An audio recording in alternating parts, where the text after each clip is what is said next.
Thank you, Mr. Chairman. The Biden administration may go down in history as the most brazen constitutional fraud in American history. A Potemkin presidency fronted by a failing puppet with staffers behind the scenes pulling the strings. This is not political hyperbole. The American people saw it with their own eyes during the June 2024 debate. Numerous times, Biden stood frozen behind the podium, mouth agape, eyes frozen and unblinking. When he did speak, his words were confused and disjointed. I said that night, this is the most consequential presidential debate in history because it will result in one of the two candidates being removed from the ballot. That was exactly right.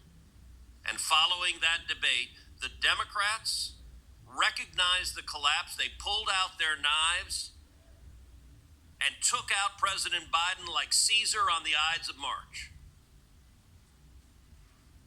For all of their strutting about, protesting that they support democracy, not a one of them gave a damn about democracy when they pulled Biden off the ballot and dropped Kamala Harris in without a single Democrat primary voter voting for him. And you know what? Not a single Democrat is here today because not a single one of them gives a damn about the fact that they lied to the American people for 4 years. They knew. Every one of them knew that Joe Biden was mentally not competent to do the job. The White House press secretary, she knew when she stood in front of the American people and lied over and over and over again. And they're not here because they can't defend themselves. It wasn't a surprise.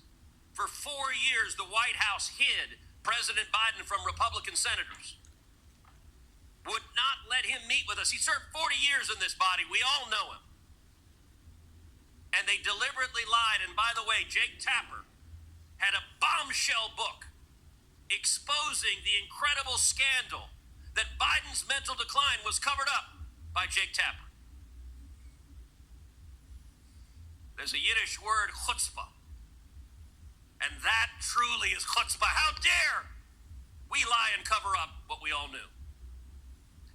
Now, I have been asked literally 1,000 times by Texans, who was running the country?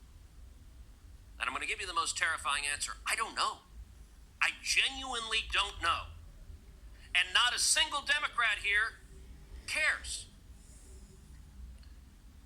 The most telling proof of Biden's decline came with the signature of the president, the symbol of executive authority that was outsourced to a machine.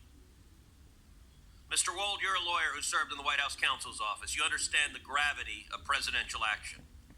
Does the president's signature carry legal and constitutional weight under Article 2? Yes.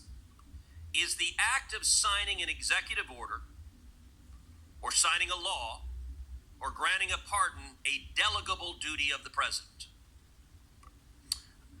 So in that opinion in 2005 from OLC, they said essentially that an Autopen could be used by a subordinate, but the president's determination as to sign the document can never be delegated. Can that authority be transferred to a staffer or machine without the president's explicit authorization? Never. And if you look at the statistics are stunning. In 2021, President Biden issued 78 executive orders. None were signed with an Autopen. That first year of the presidency, Biden, I suppose, was relatively lucid, and 78 executive orders he signed by hand. The second year, however, we see the Autopen emerge. The first Autopen executive order was issued on July 15th, 2022. After that day, 100% of the executive orders issued in 2022 were signed by an Autopen. In 2023, Biden issued 24 executive orders. 16 were Autopenned. In 2024, Biden issued 19.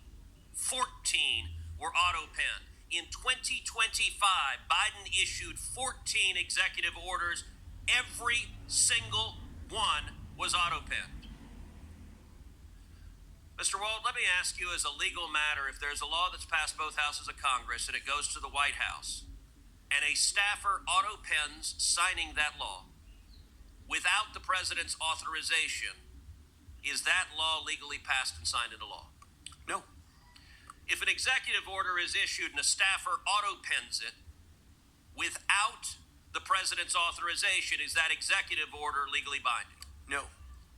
And if a pardon is issued from the President of the United States and a staffer autopens it without the President's authorization, is that pardon legally binding? No. Under the Biden White House, the ceremonial song, Hail to the Chief, was effectively replaced with Hail to the Pen. And it was an outright assault on democracy. And every reporter covering this ought to ask, why doesn't a Democrat care? We heard about the moral responsibilities of a staffer. How about an elected senator who knows damn well that if we get into a war and Iran is preparing to fire a nuclear weapon at the United States, that the commander-in-chief is busy playing with his jello and is not competent to defend ourselves? And every member of the cabinet, the chief of staff, the press secretary, and the members of Congress who lied about this on a daily basis with the press's complicity, they are all responsible for subverting democracy.